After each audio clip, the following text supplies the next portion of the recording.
Hello everybody and welcome to our 5th review post-season in which we're checking what's going on in our Football Manager universe, and there is the reason it's called World Review, because this time around we're starting with something a little bit different.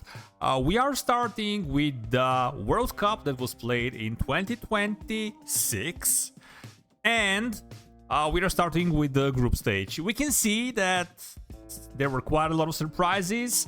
First group, USA and Ghana progressing through, Italy and Togo progressing from Group B with Japan getting 0 points, France, Burkina Faso and South Korea, all three countries getting 3 points. France and Burkina Faso going through. England, Australia, New Zealand, in that order, England and Australia going through. Ireland finishing first, Brazil second in the group with Iran as well. Argentina, Wales, Cameroon getting knocked out. Mexico, Greece second. Colombia actually getting third. And Denmark winning a group with Nigeria, Saudi Arabia, Netherlands, Ivory Coast, and Jamaica getting knocked out. Sweden, Uruguay, and China. Yeah, kind of expected. Croatia managing to win their group with Canada and UAE. Serbia, also another Balkan country, winning a group with Senegal and Curacao. Mali finishing with 6 points in a group with Spain and Honduras. Chile, Germany, and Guinea-Bissau. All the countries got 3 points. Another group like that. We also had Norway, Morocco, Costa Rica in Group O. And in Group P, we had Syria getting knocked out with Portugal winning both games and Ecuador getting second place. Now, in the second round, quite a lot of games. You see the format of the World Cup has been changed. And we have USA progressing, winning against Togo, Italy after extra time, beating Ghana, France beating Australia, England beating Burkina Faso, Wales knocking out Ireland after extra time, Brazil and Argentina. Like, you see the matchups, you had Togo versus USA, and you had Brazil versus Argentina on penalties. Nigeria winning against Mexico 2-0. Denmark knocking out Greece. Netherlands knocking out Uruguay. Sweden beating Ivory Coast.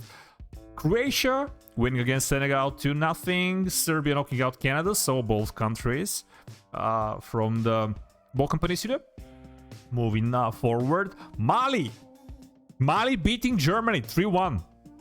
How about that? Spain defeating Chile 1-0. Norway beating Ecuador, and Portugal knocking out Morocco. Quite a lot of European teams progressing through. Not Germany. Germany got knocked out by Mali. In the third round, we had England versus USA, and European country won here. France and Italy, what a great matchup. After extra time, a repeat of a final that we had like 20 years ago. And Wales knocking out Denmark. Brazil getting Nigeria this time. It was a difficult win for them, 1-0. Netherlands knocking out Serbia 5-1. They've absolutely destroyed them. Sweden knocking out Croatia, so both Balkan countries getting knocked out. Mali defeating Portugal. Yes, you've heard it correctly. Mali knocked out Germany and Portugal. Spain beating Norway, which means that to the quarterfinals we had England dismantling Brazil. I don't really believe that I'm gonna witness ever a result 5-1 between England and Brazil, but it is FM. FM loves England. France knocking out Wales.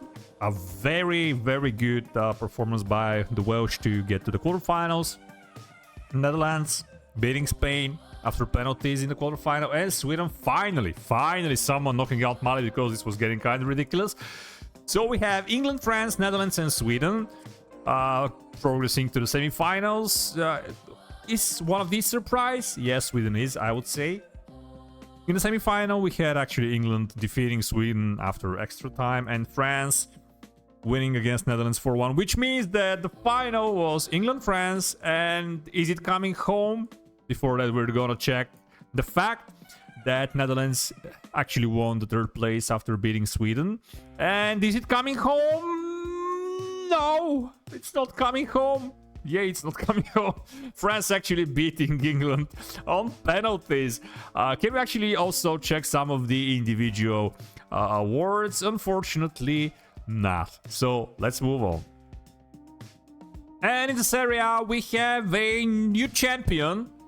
It was Inter, it was Inter, it was Inter, and once Milan all along. But finally, we have someone else winning it, and this time it is Napoli. I'm pretty sure that the Napolitanese are having a great time. They managed to win it by 80 points. Second are Inter and Juventus, yet again, somewhere around the top 3, but not managing to challenge really for the title. Although 5 points, is it challenging? It is not. I'd say they were maybe challenging. Milan finishing fourth, Lazio, Roma and Atalanta finishing the top 7. Genoa, one of my favorite teams because of their kits and because of their badge, unfortunately getting knocked out. So let's move on. Now the question is, do I really need to click on this link here? Like, look at this, look at this.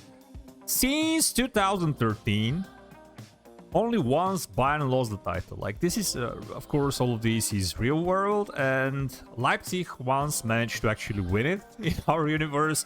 Bayern finished second 2 seasons ago. Leipzig have been second throughout the whole this time, except when they managed to win it. Let's check the final table.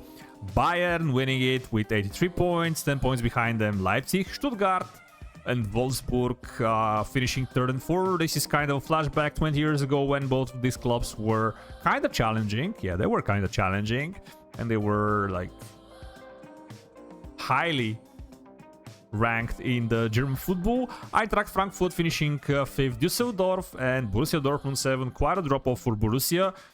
Unfortunately, Hamburg getting dropped down, and so does Werder. The French League, another competition that is quite certain about which clubs are we going to see on top, who's going to be winning the title. Yet again, it is a bit more diverse compared to Germany, because as we can see, like PSG has been winning it predominantly since 2013 again, but they have lost it on 2 occasions. And both of them actually were before our save. We all know that the last time someone else won it was 2020, 2021, when Leo actually managed to pull it off. Since then, PSG winning it every time. Nice and Monaco are the only 2 teams managing to break into top 3 in this time. PSG won it by 9 points, which is actually okay, keeping in mind that maybe the first year when we started the save, they accumulated over 100 points. And this time they had 84. Nice and Monaco 2nd and 3rd. Lyon, Rennes, Olympique Marseille, and Lorient, which are, as we know already, performing quite alright in our save. Nantes and Angers dropping out of the league. Olympique Lyon finishing 12th, which is not great. Like, they're in a kind of a slump. Unfortunate for them. It is quite unfortunate, but the Spanish first division is currently the conversation next to the Bundesliga and to the French First League in terms of who's winning it, because since we started the save, it's been Real Madrid. Period. Like, it's been Real Madrid. Period. Real Madrid. They won it again. This time with 93 points. Last season they got over 100. Real San Sebastian getting 2nd place. Really close to them, Madrid and Barcelona. Atletico Madrid and Barcelona. Unfortunately, Barcelona are performing great in this save, but it is up to them to turn their fortune around. Villarreal, Sevilla, Valencia finishing the top 7, and Bilbao is 8. Real Santander, Valladolid, and Cadiz are getting relegated.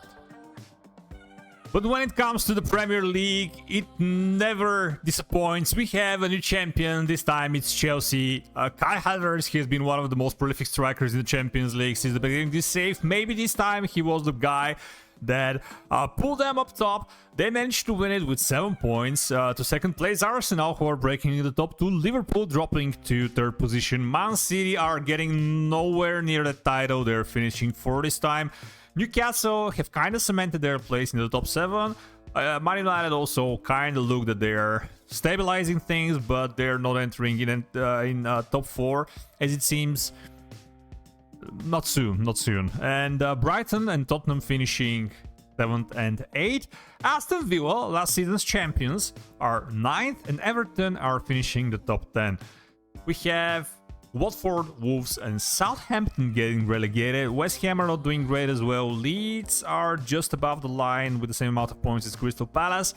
So the only question left to answer is actually in the World Cup, who got the Golden Boot? And the answer is Kylian Mbappe with 7 goals in 7 appearances.